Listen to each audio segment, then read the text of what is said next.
following is brought to you by Mission Church. For more resources, please visit www.missionchurchsa.org. Thank you for listening.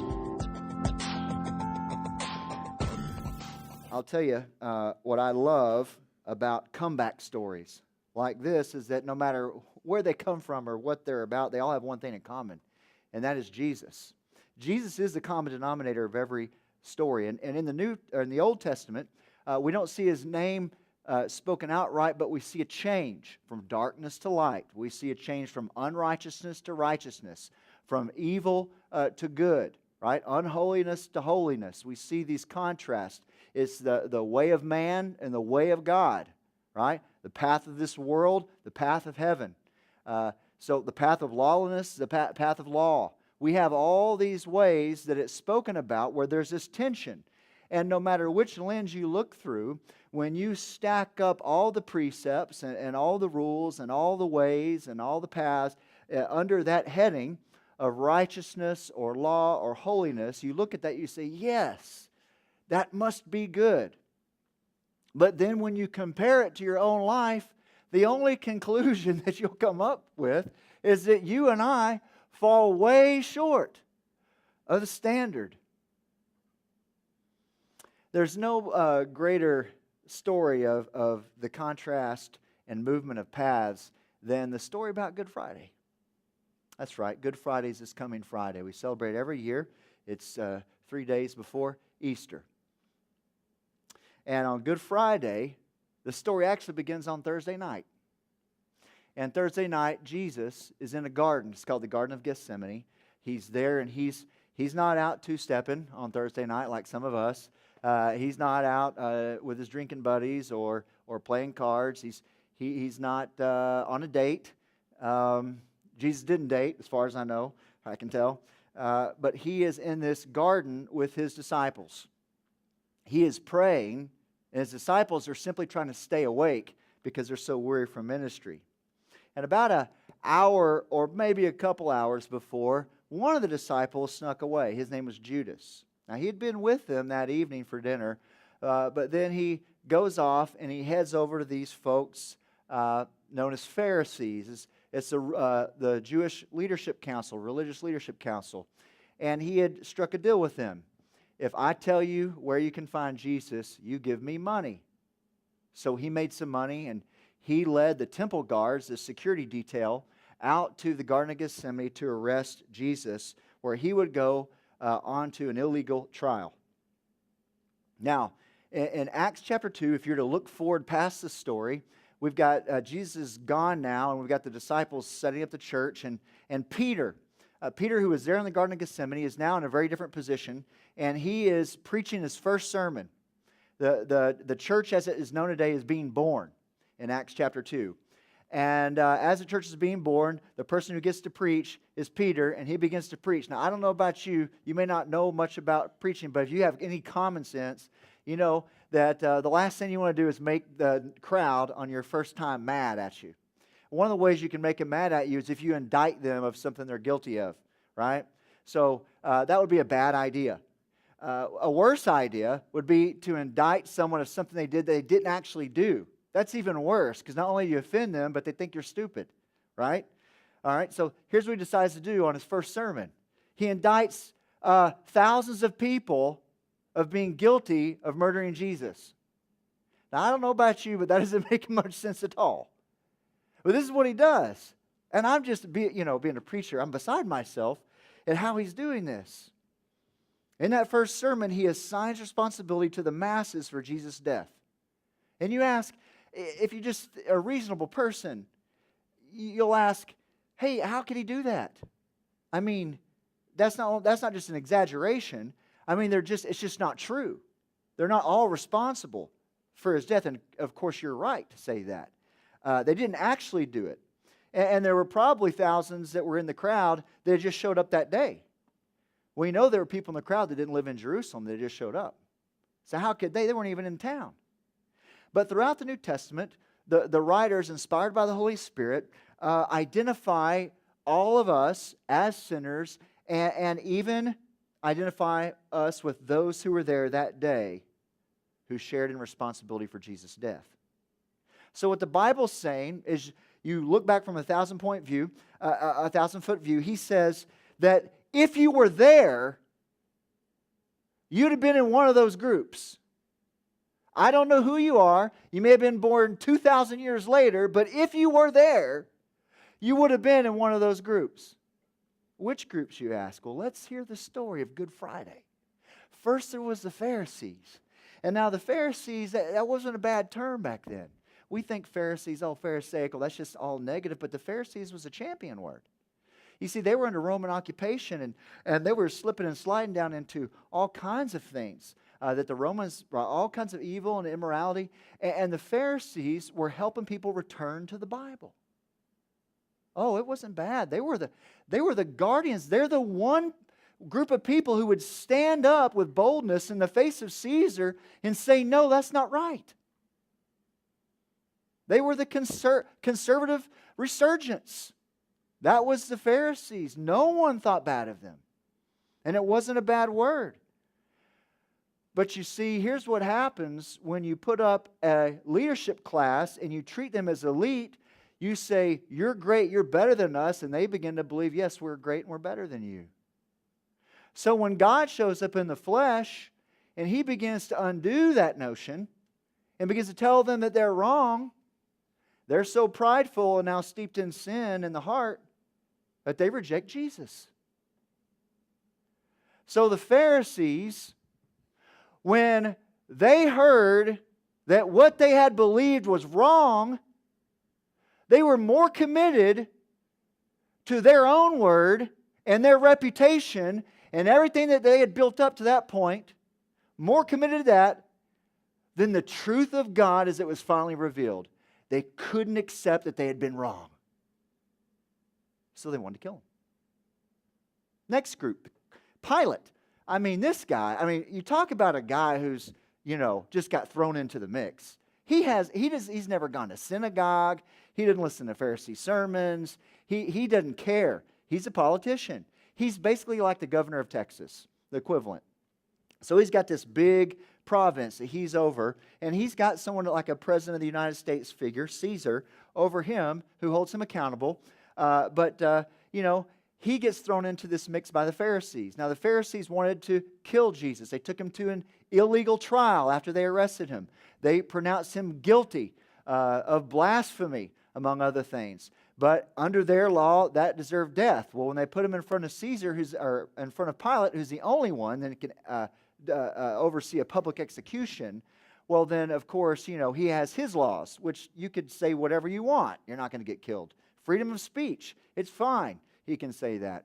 They said, under our law, he says, we don't enforce your law. So they manipulated him. And they said, we're going to start an uprising here with this crowd, and we know that Caesar's either going to have your job or worse, have your head, or you're going to kill an innocent man. And at the end of the day, Pilate had to make a choice. I see that doing the right thing is going to cost me my career or possibly my life, and my livelihood and my station in life is more important than what I might have to do here for Jesus. Can you identify with either of those? Pharisees? Pilate? What about this? You got Barabbas. Barabbas is this is like the prodigal son going off like worse than the prodigal time to the multiple of 10, right? This is Barabbas. He's a bad dude. He's a murderer. He's gone off the deep end. And, he gets set free. And he looks at Jesus. And you know what? He didn't know how he ended up near Jesus. He just happened to be standing there through, hardly any decisions of his own. And he just looks at him and he says, okay, yeah, sure, all right. And he laughs. I like Mel Gibson in The Passion of the Christ, his description of Barabbas. As you look at this man, he's like, okay, yeah. And just kind of walks on. It's a tip in the hat. Okay, whatever. You identify with him? What about the crowds? The crowds are in the story. They're out there, especially, this is terrible. I'll go backwards. In front of Pilate, They're shouting. So these are people, they don't have no religious education, but they probably, a lot of them go to synagogue. Remember, they didn't have to be there. They've got jobs, they've got homes. So they have enough of religious interest to show up to see what's going to happen. The Pharisees are leading. They know the Pharisees. They follow them. And what they know is that all the religious leaders seem to be pointing this way. It's as if today what's said on the TV or the books I keep reading or the way people keep talking tends to go this way, and I see the leaders I like at least are going this way, but I'm hearing something else. But I'm more confident just to go with what I know. So here's the crowds, jump in with them. You identify with the crowd?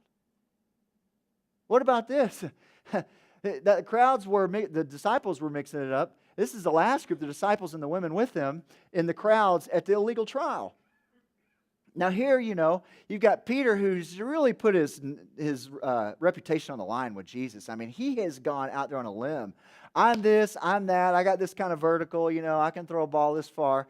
He's just going on. And if anybody ever comes to you, they're going to step up to me. They're going to have to go through me. He even pulls out a sword in the Garden of Gethsemane and cuts the guy's ear off, like whack. He's the bravest, and at least with his words, he is. But when push comes to shove, he became a quitter. And at the illegal trial, he sinks into the background when the going gets tough. Find and identify with Jesus when things were good, when all kinds of good stuff, things get really bad, and he disappears. And people even come up to him and ask him, hey, aren't you with Jesus? And he says, no.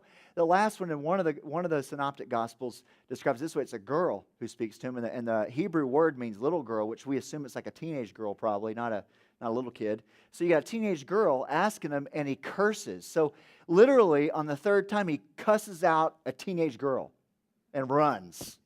I don't know how much more of a denial you can have than that. He's a betrayer. He's yellow belly. He's a quitter. None of the other disciples were there. They all sunk into the background. You identify with them? Does any of this sound familiar? The Bible identifies us with those who were complicit in that event.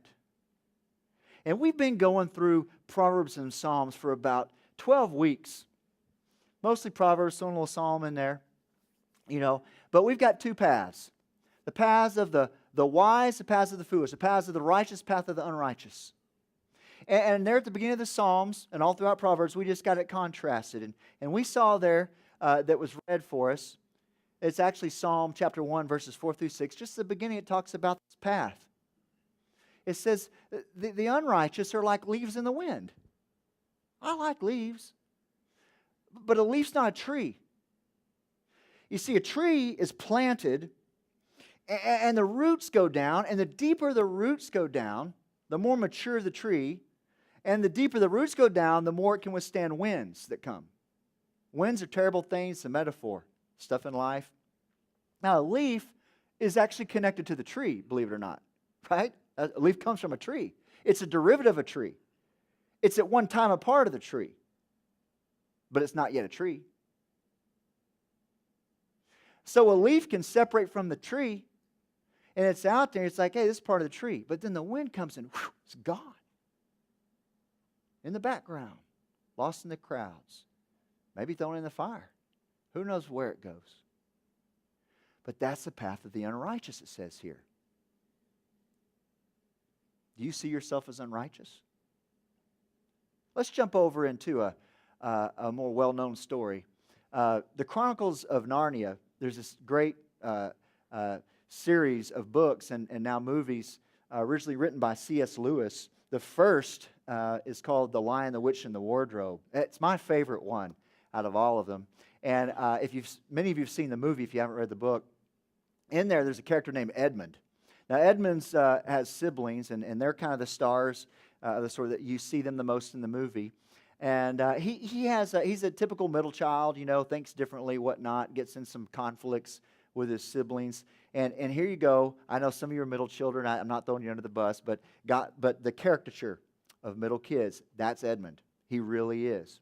And when you alienate yourself, even if you're just because you're different like him, you're more susceptible to temptation. So Edmund's more susceptible to temptation.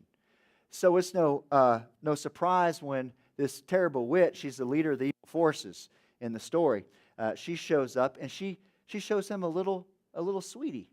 It's called a Turkish delight. Now, that's a real dessert, believe it or not. We send missionaries to Turkey. They bring home Turkish delights, and they really are good. So he ate this thing, and it was wonderful. He wanted more Turkish delight. It was a delight. And it really was good.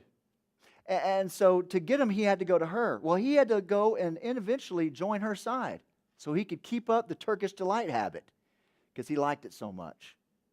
And he finds himself aligned with the wrong people. He's fine with it as long as he gets that Turkish delight. But the longer he's there, the worse it seems. And he begins to realize, how did I end up here?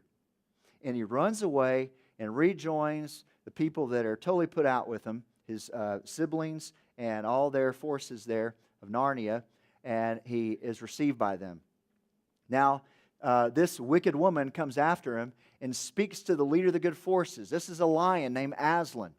And Aslan, all right, is one who shows up ever so often, makes his presence known, but pretty much your relationship with him is pretty much a relationship with a person who's not physically there, right? But he shows up at the important times, usually at the last moment. And the forces of good and evil go to battle, really, over Edmund. She now believes she has title to Edmund. And she yells out to speak to Aslan at this grand battle and says, "You know the ancient laws of old. He, the boy, is mine." And it was true. He belonged to her now. So they go into a tent, this lion figure, Aslan, and this wicked, evil woman. And while they're in the tent, you hear a roar. There's some laughter. She walks out with a look of victory on her face. They leave, and what happened? Well, the only way that the lion could get title for Edmund is that there was a substitute, a trade. So he traded himself. He made himself a sacrifice. And in the evening, you hear these chanting, these demon-like figures. I mean, evil's won. Evil's won the day. And they bring him up. You see Aslan in chains. They've shaved his mane. They've humiliated him. And they put him up on this stone table. And the knife goes up, and then it comes down in death. Aslan the substitute, the righteous, becoming as if unrighteous. Because he wanted to take the blame. 1 Corinthians 1:20 talks about how just otherworldly this idea is. Has not God made foolish the wisdom of the world? Nobody in their right mind would do that. That doesn't make common sense. That doesn't even sound like justice. Aslan dead. Edmund was given freedom. He was actually able to be adopted back into the family. The slate was wiped clean. And then the sun comes up. There's a trembling of the earth. The stone table breaks. And the body of the lion is gone. To find out what happened to him, you'll have to come next Sunday. Aslan is the Jesus figure in the story. It's the story of the cross. You see, C.S. Lewis was a Christian. He told a story so people might understand the gospel after they read his book. It looks foolish to most, but it's powerful. 1 Corinthians 1:18, for the word of the cross, this gospel, is foolishness to those who are perishing. But to us who are being saved, it is the power of God. So Jesus on the cross took the blame like the lion did. So unrighteous ones, like you and me, could become as if we were righteous. So we could be blessed. You know, when You set up all the Psalms and Proverbs like we said before, and you stack up the righteous one, the wise ones. We see we fall short. We can never be the tree. And that's where the tension is. That's where the tension is in the Old Testament. The standard's set up, but we can't quite get it. We always fall short. So what's actually being revealed in the Old Testament is not the blessed men, but the blessed man. We can strive for righteousness, but in the end, we always fall short. Jesus is the blessed man of Psalm 1. Jesus is the tree. Blessed is the man who walks not in the counsel of the wicked, nor stands in the way that sinners stand, nor sits in league with scoffers. But instead he finds all his delight in the law of the Lord. And on that word he meditates day and night. He is just like a tree planted by streams of water that will yield its fruit in its time. And the leaves, they don't wither. And in everything he does, he is guaranteed to prosper. Jesus is the blessed man. And the blessed man was laid on the stone table. He was put on a cross so that he could become unrighteous and we could have his righteousness. Death is the price of our restoration, and it demands a response. And this is the Good Friday story. There's two responses to it, to Good Friday. There is worldly sorrow, the Bible shows us, and there is godly sorrow, and they're very different. To understand them, we have to go back to Good Friday. So we'll start with Judas. Now, when Judas goes to betray Jesus, he does it for money. When he wakes up and realizes where he's gone and what he's done, he immediately feels guilty. He goes right back to the Pharisees, and I love the way Mel Gibson depicts this in The Passion of the Christ, but he takes this money, he just throws it at them. He knew that he took the money, so he wants to make things right and just give it back. As if his actions could some way make right what he's done. Well, he walks away trying to do right. He's doing all that he could, the best that he could, all he do, all in his power. Walks away, but the guilt doesn't go away. It's so bad he ends up hanging himself. At least he tried, you said. But Peter, look at him. Now Peter didn't do anything for money, but look, it's Peter. It's not Judas. Judas is like the CPA for the group. Peter's like, the quarterback or the second string quarterback behind Jesus, right? It's a big deal. Got a big mouth on him, but I mean, hey, he's done a lot here. So he cusses out a teenage girl and runs away? Not only that, he quits. He quits. You find him in John, at the end of the book, the Gospel of John. He went back to fishing. Not fishing for men, fishing for fish. That's what he was doing when Jesus found him. Then he sees Jesus. The denier, the quitter, the one they put high hopes in on a human level. Here he is, quitter. And then Jesus shows up at the end of the Gospel of John, and he decides to just make Peter and the others with him some food. Peter looks out the boat, he sees Jesus, and forgetting what lies behind him and setting his eyes on what's ahead of him, he jumps out of the boat. Yeti cooler turns over, fish goes everywhere, beers fall, he dives in, he's doing just, butterfly stroke or getting over to Jesus, and he runs up to him, and what does he get?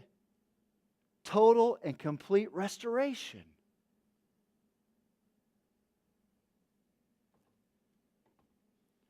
Worldly sorrow is what you're left with. because you think there's something you can do to make it right. And you can't.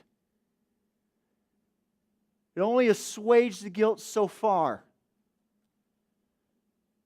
So what's the bondage here?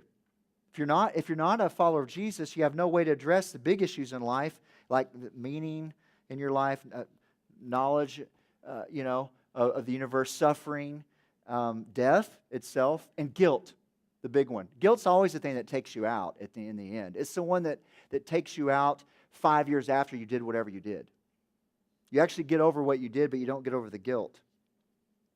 Shakespeare wrote a play called Macbeth. Maybe some of you studied about that in school. Lady Macbeth is eaten up with guilt. She helped her husband murder somebody. And so she's got these hands, and she looks down, she sees blood stains. I think it's kind of in her mind. She goes insane with guilt. She says, out, it's a famous line, out, damn spots, all the sweet perfume in Arabia could not sweeten this little hand. And she's just gone mentally insane from guilt.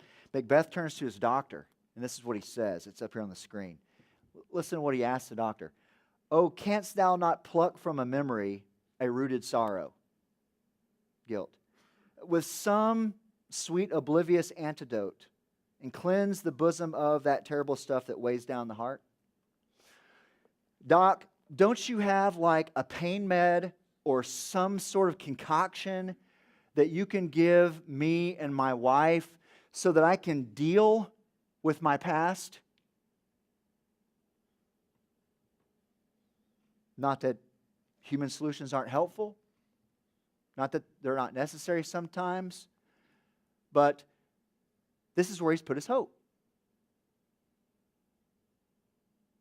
You stay in the realm of worldly sorrow.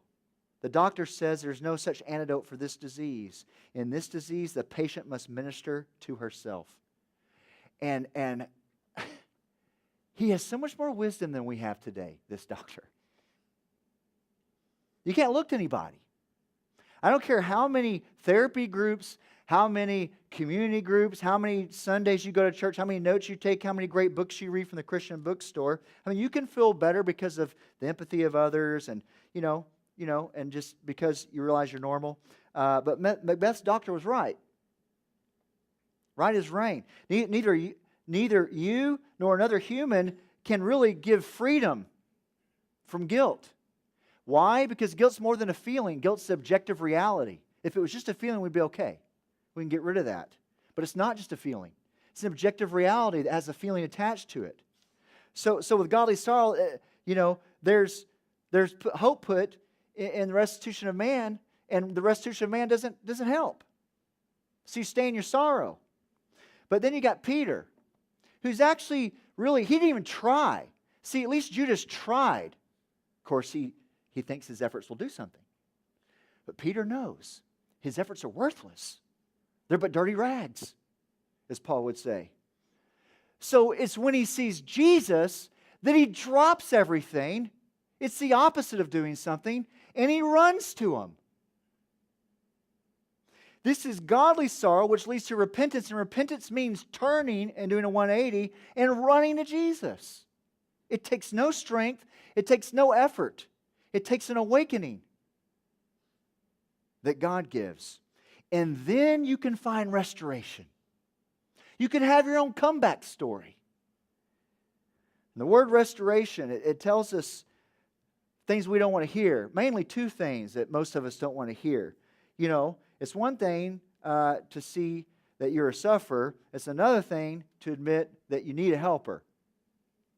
It's one thing to be told that you're a sinner. It's another thing to be told that you're in total bondage and you must have a redeemer or you can't get out. The first thing that people don't like is that you and I need a Savior. We need a restorer. You need one. I've talked to people over the years in ministry, and they'll say, Pastor Ryan, I think I'm a Christian, but when I hear you talk, I'm not whatever that is, but I know what I believe, and I'm good. And that's fine. They'll say, I'm willing to admit I'm flawed. I sin sometimes, but frankly, I don't feel like I'm bound. I'm a slave, like there's nothing I can really do. I'm not guilty and weak that much. You know, it's almost like I have empathy for that position because, I shared it at one time. It was like I listened to some of this, and I watched with my youngest son, Waterboy, with Adam Sandler. You like that movie? It's hilarious. His mom, they're Cajun, and his mom, she can't pronounce anything right. She calls football foosball, and everything is of the devil to her. So, you grow up and you see people like this, and you're like, okay, you're extreme. That's not even true. But listen, what I'm saying here, what the Bible's saying, this is the state we're in. It is true. It's true. It's unpopular. We don't want to admit it because it talks bad about us. The second thing is that we don't want to accept here is that our sin's so bad that the restorer has to pay with his very life. Maybe Joe over here, but not me. I mean, scales, I tip pretty good. People generally don't want to accept that someone's got to die, and it really should be them. That's hard to swallow. There's two implications of having to have a restorer. We're only going to look at one as it applies to Good Friday. You and I are under the law. Galatians 3:13 says, Christ redeemed us from the curse of the law by becoming a curse for us. For it is written, cursed is everyone who is hanged on a tree. And the Bible says that you're under the curse of the law until you're born again. You're chained and imprisoned until you're set free by a restorer. And whether or not you're raised in church doesn't matter. Whether or not you're religious, you can call yourself Baptist, Methodist, Presbyterian. You can talk about confirmation. You can talk about your baptism. None of it matters. What it says is you're a slave to the law and you're under its curse. You're under the curse of the law. What is law? Well, you know what law is. Congress passes a law. It's written in there. It's you can't do this, you can't do this, or here's a rule. If a corporation, they can't pollute the environment in a certain way, right? It carries a penalty, maybe a fine, maybe jail time. If you can't enforce the penalty, you can't enforce the law. People won't follow it. It's not really a law. It means nothing. There must be a curse. There must be a penalty with a law. It's not a law. You see? Now, Congress doesn't call it a curse. They don't say, cursed be thy corporation to the tune of $8 million. They don't say, we will just call it like a penalty. There's a penalty to sin. But that's what they're doing. They're breaking a law and they're receiving a curse, a penalty. And, some of us understand that, but can you understand how you transgress a person besides just the law of God? How you maybe sin against a person? Funny story. There's a online ad for Mercedes, for sale, new Mercedes SL series, which is really nice. Fully loaded, low miles. First caller takes it at $50. You figure, that's typo, maybe $50,000 for that. Something, who knows. Not believing his eyes, man saw the ad when it popped up on Craigslist. Goes there, sees the lady, brings $50, says, certainly you're not selling this for $50. She said, oh, sure, I am. Gives her the $50, begins the title transfer process. He said, ma'am, can I just ask you why you're selling this nice Mercedes for $50? She says, well, my husband just phoned me from Las Vegas. He's there with his secretary, and he's leaving me. And he went broke, drunk, and gambling. So he asked me to sell his Mercedes and send him half of what I get for it. So some laws are written, right? And there's a penalty. Some laws, they're not written. It's a person, and you transgress a person, and there's a penalty for it. Well, with God, it's a person and a law. It's a person and a law. Some of us say, God asks us to forgive. Why He can't just forgive? I'm just supposed to forgive people when they hurt me. How come God just can't do that? That's a good question. I used to ask myself that in college. I wasn't a believer. Then I came up with the easy answer. Someone told me, well, you're not God. And what they were saying is, He's the only one that stands in a different place from us, never having made a mistake, in complete holiness and complete righteousness. Whenever we forgive a sinner because of our standing, we're the same. We're not better. That's why you do it. But God is better. Look, if someone comes up to you with a gun and shoots you in the shoulder and fails to kill you, and you say, Okay, I'm good now. I'm getting better. I want to forgive this person. You can forgive them, but guess what? Every single time the state is going to press charges. That person is going to trial. You don't even have to go. But the state's going to press charges. Why? Why? Because if the law is not enforced, you can't have a society. And that's just societal laws. But we're talking about laws of the universe by the creator of the universe. So you can forgive a person. That's what we do because we're in the same standing, but the law is still enforced. You see, forgiveness is difficult. It's costly. You can pardon a person here and there, but ultimately you must uphold the law. God's law is not a social reality, it's a cosmic reality. If you think it's difficult to forgive people breaking laws here and pacify the state with a murder, think how hard it is with God. May I say this respectfully and reverently? Forgiveness is the greatest challenge God ever faced. God could say, let there be light, but He couldn't say, let there be forgiveness. Someone had to pay. In the same way you can forgive, you just can't forgive everyone for violating societal reality. God just can't forgive everyone for anything. You see the problem here? It's a difficult problem.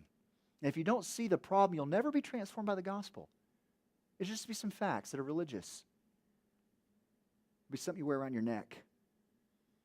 We're not only under the law, but we're under its curse. And here's the deal, folks. The gospel took thousands of years to fulfill this perfect plan of forgiveness that would lead to our restoration so that we could have a story like we saw on the screen and we've been seeing every week for several weeks.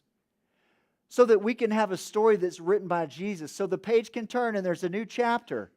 Where the things that are going down can now go up. Where darkness can become light. Where we're on a new path. To be restored. To be adopted as sons and daughters in the family.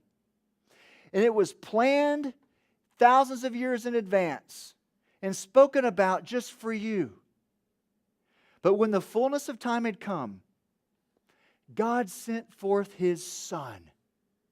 Born of a woman. Born under the law and its penalty, so that He might restore all of us who walk and talk and live and breathe under the same thing, so that we might receive adoption, that we might be restored, that we might be righteous. He who knew no sin became sin on our behalf. On the stone table, on the cross, that through His sacrifice we might become the righteousness of God.